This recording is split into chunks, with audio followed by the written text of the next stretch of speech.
አንድ አምላክ በሚሆን በአብ በወልድ በመንፈስ ቅዱስ ስም አሜን። ታኅሳስ 15 የኔ ቢጤ የነበሩትና ጽድቃቸውን ማንም ሳያውቅባቸው የኖሩት ጻድቁ አባ ቆራይ ዕረፍታቸው ነው። አጽፋቸውን እንደ ጀልባ ተጠቅመው የኢያሪኮን ባህር የተሻገሩት ታላቁ ኢትዮጵያዊ ጻድቅ አቡነ ኤዎስጣቴዎስ ከፋሌ ባሕረ ልደታቸው ነው። በከሃዲው ንጉሥ ድርጣድስ አማካይነት በጥልቅ ጉድጓድ ውስጥ በተጣሉበት በዚያው ለ15 ዓመታት በመኖር ደም ያለማፍሰስ ሰማዕት የሆኑት የአርመንያው አቡነ ጎርጎርዮስ ዕረፍታቸው ነው። በስመ አብ ወወልድ ወመንፈስ ቅዱስ አሐዱ አምላክ። በስመ አብ ወወልድ ወመንፈስ ቅዱስ አሐዱ አምላክ። በስመ አብ ወወልድ ወመንፈስ ቅዱስ አሐዱ አምላክ አሜን። የኔ ቢጤው አባ ቆራይ እጅና እግር የሌላቸውና የኔ ቢጤ የነበሩት ጽድቃቸውን ማንም ሳያውቅባቸው የኖሩት አባ ቆራይ ጻድቅ መሆናቸውን ካረፉ በኋላ ነው የታወቀው። ገዳማቸው ትግራይ ተንቤን ውስጥ ይገኛል። ቅዱሱ በአጼ ልብነ ድንግል ዘመነ መንግስት በትግራይ ተንቤን አውራጃ አዲ ራሶች የራሶች በሚባል ቦታ የእግርና የእጅ ጣቶች የሌሏቸው አባ ቆራይ ወንበር በምትመስል ድንጋይ ላይ ተቀምጠው ተገለጡ። አንድ የአካባቢው ሰው በመንገድ ሲያልፍ አባ ቆራይ ድንጋይ ላይ ተቀምጠው ጸሎት ሲያደርጉ አያቸውና በሁኔታው ተገርሞ ወደ እርሳቸው ጠጋ ብሎ ስማቸውንና የመጡበትን አገር ጠየቃቸው። እርሳቸውም ስሜ አባ ቆራይ ይባላል፣ አገር ግን የለኝም አሉት። እርሱም እባክዎን ወደ መንደር እንሂድና የጸሎትና ቤት ሰርተንልዎት በዚያ ይቀመጡ አላቸው። አባ ቆራይ ግን ማረፊያ ይህች ናት፣ ከዚች ስፍራ አልነሳም አሉት። አባ ቆራይም በዚያው እንደተቀመጡ ዝናቸው በሁሉ ዘንድ ተሰማና ሰዎች መጥተው በተቀመጡበት ድንጋይ ዙሪያ ጎጆ ቀለሱላቸው። ከዚህም በኋላ መንደርተኞቹ በየተራ ምግብ ሊረዷቸው ዕጣ ተጣጥለው ወደ የቤቶቻቸው ሄዱ። በመጀመሪያ ተራ የደረሰው ሰው ከአንድ ሰዓት በኋላ ምግብ ይዞ ቢመለስ የአባ ቆራይ ጎጆ በብርሃን ተሞልታ አገኘ። ወደ ጎጆዋም ሲጠጋ ነበልባሉ እየፈጀው አላስቀርበው አለ። እርሱም በድንጋጤ ወደ መንደሩ ተመልሶ ለአካባቢው ሰው ነግሮ ሁሉም ተሰብስበው መጡ። መንደርተኛውም ካህናትን ይዘው ብዙ የምህላ ጸሎትና እግዚኦታ ካደረሱ በኋላ እግዚአብሔር ወደ ጎጆዋ እንዲገቡ ፈቀደላቸውና ገቡ። ነገር ግን አባ ቆራይን በሕይወት አላገኟቸውም። አስክሬናቸውንም ብርሃን ከቦት አገኙት። ከአስክሬናቸውም አጠገብ የአባ ቆራይን አስክሬን ከዚች ጎጆ ውስጥ እንድትቀብሩት ወደ ሌላ ቦታ ወይም ቤተ ክርስቲያን ወስደን እንቀብራለን ብላችሁ እንዳታስቡ፣ ነገሩም በድፍረት ብትፈጽሙት በአገሩ ላይ የእግዚአብሔርን ቁጣ ታመጣላችሁ የሚል ትእዛዝ በብራና ተጽፎ ተገኘ። በዚሁ ትእዛዝ መሰረት የአገሩ ሕዝብ ተሰብስቦ አባ ቆራይን ታኅሳስ 15 ቀን እዚያው ቀበሯቸው። ከጥቂት ዘመናት በኋላ ባልና ሚስት የሆኑ ሰዎች መቆምም ሆነ መራመድ የማይችል ድውይ ልጃቸውን ይዘው ወደ ጸበል ሲሄዱ መሸባቸውና በአካባቢው ማረፊያ ሲፈልጉ የአባ ቆራይ ጎጆ ክፍት ሆና ታየቻቸውና ልጃቸውን ይዘው ሄደው ገቡ። ድውይ ልጃቸውንም በአባ ቆራይ መቃብር ላይ ቢያስተኙት የኤልሳን አጥንት እንደነካውና ፈጥኖ እንደተነሳው ሙት ይህ ድውይ ልጅም በአባ ቆራይ መቃብር ላይ እንዳረፈ ወዲያው አፈፍ ብሎ በመነሳት እንደ እምቦሳ ጥጃ መዝለል ጀመረ።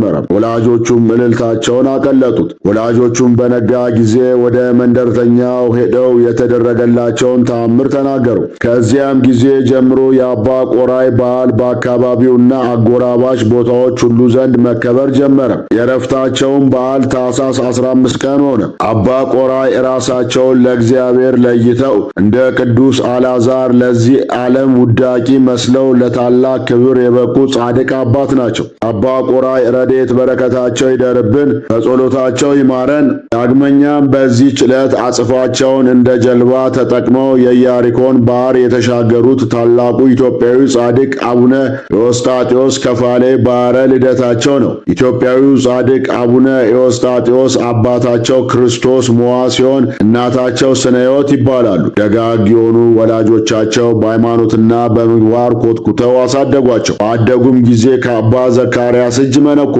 ታላላቅ ቅዱሳን እስኪያደንቋቸው ድረስ በጽኑ ተጋድሎ ሲኖሩ ጌታችን ከቅዱሳን መላእክቱ ጋር ተገልጦላቸው መንፈስ ቅዱስን አሳደረባቸው። ከእናትህ ማኅፀን የመረጥኩ ወዳጄ ኤዎስጣቴዎስ ሆይ ለብዙዎች ወንጌልን ትሰብክ ዘንድ ከኢትዮጵያ እስከ አርመንያ ድረስ መምህር አደረግኩ።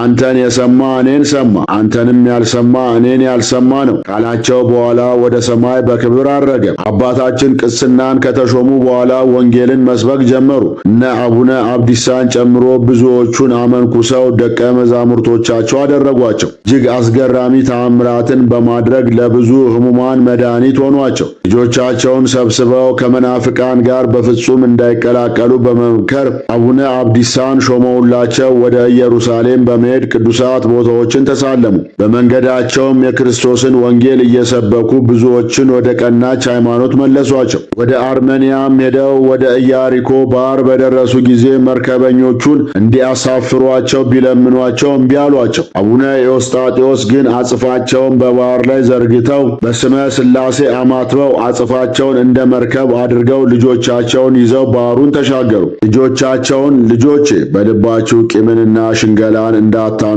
ተጠበቁ፣ ለእኔ ግን ከእናንተ አንዱ እንደሚጠፋ ይመስለኛል አሏቸው። ይህንንም እንዳሉ ከመካከላቸው አንዱ የቂም መከማቻ ነበርና ወዲያው ሰጠመ።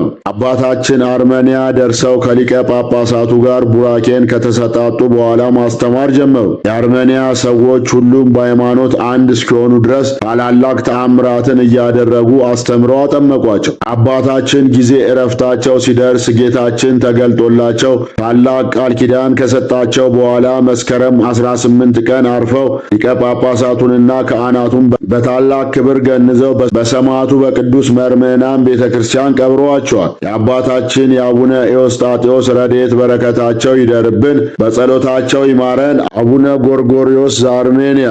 የአርሜንያው ሊቀ ጳጳሳት አቡነ ጎርጎርዮስ በንጉሡ ድርጣድስ ዘመን ሰማዕትነትን የተቀበሉ ታላቅ አባት ናቸው። ንጉሡም ዕጣን ሊያሳርግ ወደ ጣዖት ቤት ሲገባ አቡነ ጎርጎርዮስን ጠርቶ ለአማልክት ዕጣን አሳርጉ አላቸው። እርሳቸውም ትእዛዙን አልፈጽምም ባሉት ጊዜ እጅግ ጽኑ በሆኑ በተለያዩ ስቃዮች አሰቃያቸው። ንጉሡም ብዙ ካሰቃያቸው በኋላ ጥልቅ ጉድጓድ አስቆፍሮ በዚያ ውስጥ ጣላቸው። አባታችንም በዚያ ጥልቅ ጉድጓድ እንደተጣሉ ለ15 ዓመታት ኖሩ። ስለ ምግባቸውም እግዚአብሔር አንዲት እናትን አዘዘላቸው። በንጉሡ አዳራሽ አቅራቢያም የምትኖር ይቺ ሴት በእግዚአብሔር ታዝዛ እንጀራን እየጋገረች ወደ ጉድጓዱ ትጥልላቸው ነበር። ከእርሷም በቀር አባታችን በሕይወት መኖራቸውን የሚያውቅ ሰው የለም። እንዲህ ያደረገች 15 ዓመት ኖራለች። ንጉሡ ድርጣድስም ቅድስት አርሴማን ማግባት ፈልጎ ሳለ ፈጽሞ እምቢ ብትለው በእርሷ ምክንያት ብዙ ደናግል ሴቶችን ገደለ።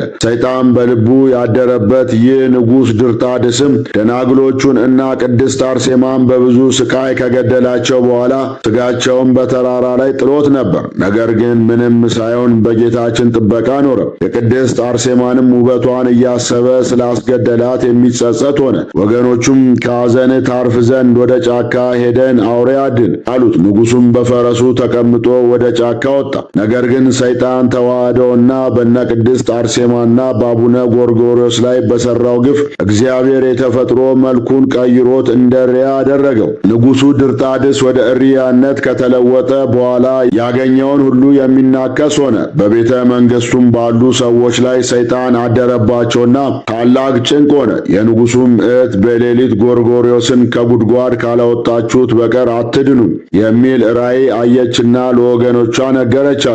የሞተ መስሏቸው ስለነበር ይህን ሲሰሙ እጅግ ደነገጡና ሄደው ቅዱስ ጎርጎርዮስን 15 ዓመት ተጥሎ ከኖረበት ጉድጓድ ውስጥ በገመድ ጎትተው አወጡትና አክብረው ወሰዱት። እርሱም የደናግሉን ሥጋ ወዴት እንዳደረሱት ሲጠይቅ በተራራው ላይ እንዳለ ነግረውት ሄዶ ሲያይ ምንም ሳይነካው በደህና አገኘው። አንስቶም ባማሩ ቦታዎች ላይ አኖራቸው። ሰይጣን ያደረባቸውን የቤተ መንግሥቱንም ሰዎች ፈወሳቸው። ስለ ንጉሡም ወደ አውሬነት መለወጥ ነግረውት እንዲፈውሰው ለመኑት። አቡነ ጎርጎርዮስም ወደ ንጉሡ ሄደው በእሪያነቱ ሳለ ብፈውስህና ባድንህ ከክፉ ሥራ ትመለሳለህን?